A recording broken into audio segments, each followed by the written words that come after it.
Prekondisi. Saya masih ingat Anies Baswedan. Ketika Anies Baswedan itu dikriminalisasi, itu Pak Presiden Jokowi berbicara dengan saya. Seperti apa? Beliau sangat khawatir terhadap munculnya Anies Baswedan. Sehingga itu nyata-nyata kasus Formula E itu kriminalisasi, dan saya bersaksi itu dari perintah Pak Jokowi secara langsung. Sama juga dengan hal terkait dengan revisi Undang-Undang KPK. Kalau kita lihat, revisi Undang-Undang KPK itu kan sebelum pilkada serentak, di mana Mas Gibran dan Mas Bobi maju.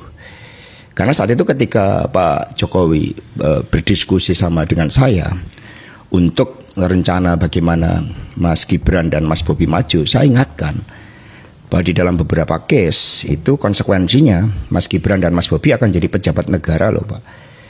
Begitu jadi pejabat negara, urusan gratifikasi itu menjadi sensitif.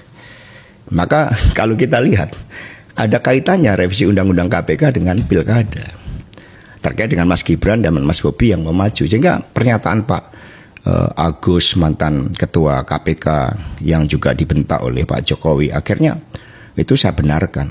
Karena memang itulah proses intervensi. Hanya sayangnya kan Pak Jokowi ini sering main belakang. Berbeda Pak Prabowo yang sikapnya kesatria gitu kan. Diminta dukung Lutfi aja itu menunjukkan sikap yang jauh berbeda.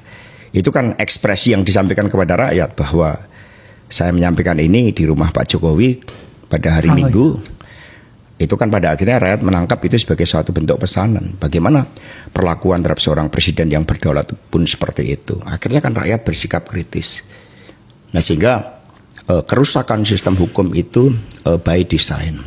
Termasuk persoalan yang muncul antara Pak Firly kemudian dengan Pak Sigit Listio terkait dengan proses kriminalisasi Anies. Jadi semua sudah by design. Mengapa ini saya sampaikan? Saya pikir semuanya sudah selesai ketika Pilpres. Kita juga sudah datang, seluruh anggota legislatif PDI Perjuangan hadir semua. Diminta hadir oleh Bu Mega. Perintah langsung Ibu. Perintah langsung Ibu tertulis menghadiri, wajib hadir pelantikan Presiden Prabowo Subianto dan Wapres Gibran. Tapi ternyata itu tidak cukup. Bahkan kemudian saya diancam informasinya A1. Mau dijadikan tersangka untuk kasus yang sangat tidak jelas. Berbeda kasus Sambo. Kaitannya kemana? Judi online, narkoba. Itu kan mendapat backing dari Partai Coklat. Kemudian judi, kemudian tambang-tambang ilegal. Semua tahu itu kan dimobilisasi untuk kepentingan dana pergerakan Pilpres. Tapi ketika urusan seperti ini sama dikejar, saya melawan. Terbukti Jokowi dibalik kriminalisasi Anies. Terbukti itu maksudnya memperkuat validasi ya, diperkuat lagi validasinya dari perspektif publik yang memang sudah mengarah ke sana. Dari dulu juga sebetulnya sudah ke sana. Dan memang kalau benar ini memang jahatnya luar biasa ini. Jahat sekali ini. Daya rusaknya dahsyat. Komisi Pemberantasan Korupsi menepis isu dugaan korupsi Formula E yang menyeret nama mantan Gubernur DKI Jakarta Anies Baswedan. Disebut-sebut penanganan kasus itu telah naik ke tahap penyidikan dan sudah ada tersangka. Juru bicara KPK Tessa Mahardika mengaku tidak memiliki informasi tersebut. Ia membantah soal isu Anies Baswedan ditetapkan sebagai tersangka di kasus Formula E.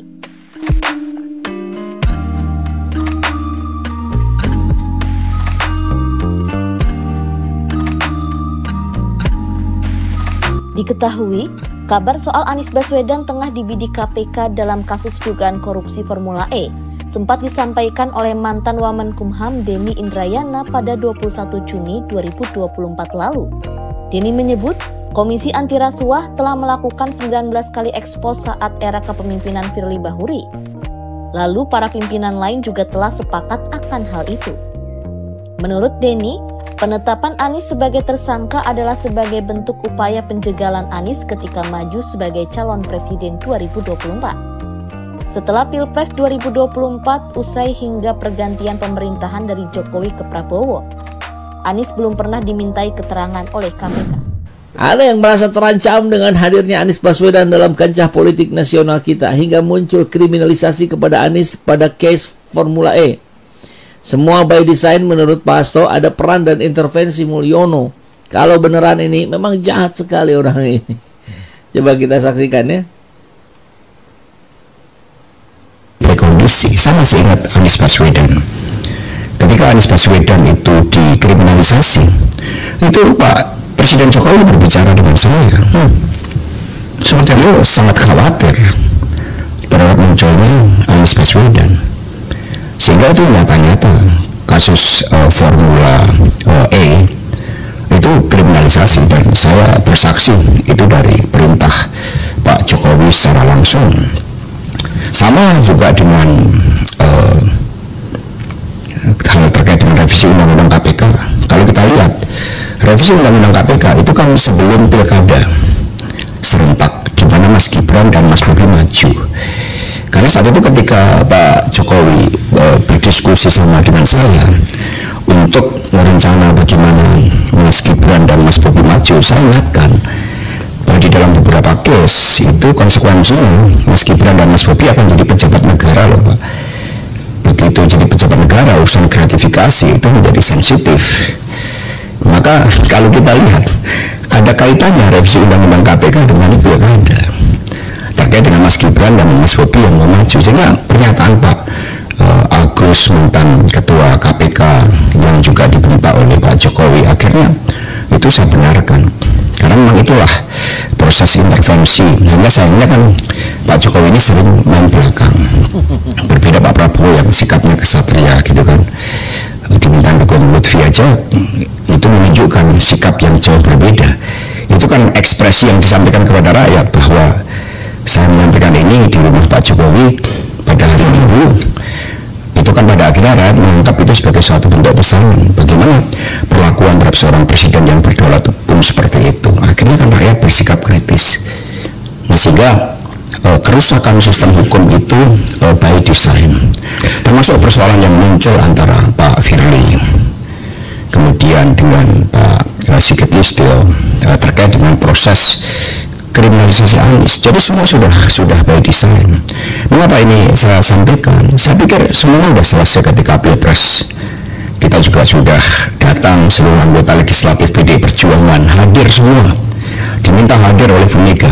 Perintah langsung Ibu tertulis menghadiri, wajib hadir pelantikan Presiden Prabowo Subianto dan Wapres Gibran. Tapi ternyata itu tidak cukup. Bahkan kemudian saya diancam informasinya A1 mau dijadikan tersangka untuk kasus yang sangat tidak jelas. Berbeda kasus Sambo, kaitannya kemana? Judi online, narkoba. Itu kan mendapat backing dari Partai Coklat, kemudian judi kemudian tambang-tambang ilegal. Semua tahu itu kan dimobilisasi untuk kepentingan dana pergerakan Pilpres. Tapi ketika urusan seperti ini semua dikejar, saya melawan. Saya jadi ingat. Nah, luar biasa ya. Baru kesini nih mau bongkar-bongkaran nih Pak Hasto. Kemarin kemana aja.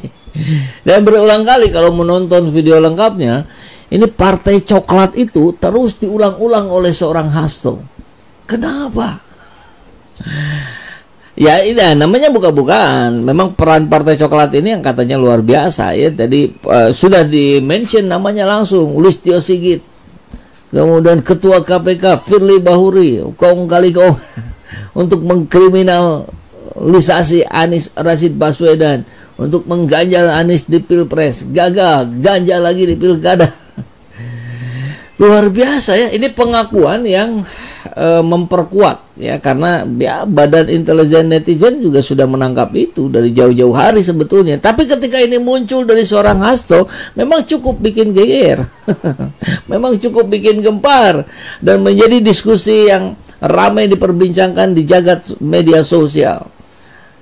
Tapi tadi pertanyaannya, ketika Anies sedang dikriminalisasi tempo hari, apa peran Anda? Apa peran PDIP? Kan itu pertanyaannya. Jadi saya ingin mencoba kita melihat dari beberapa perspektif sekaligus gitu.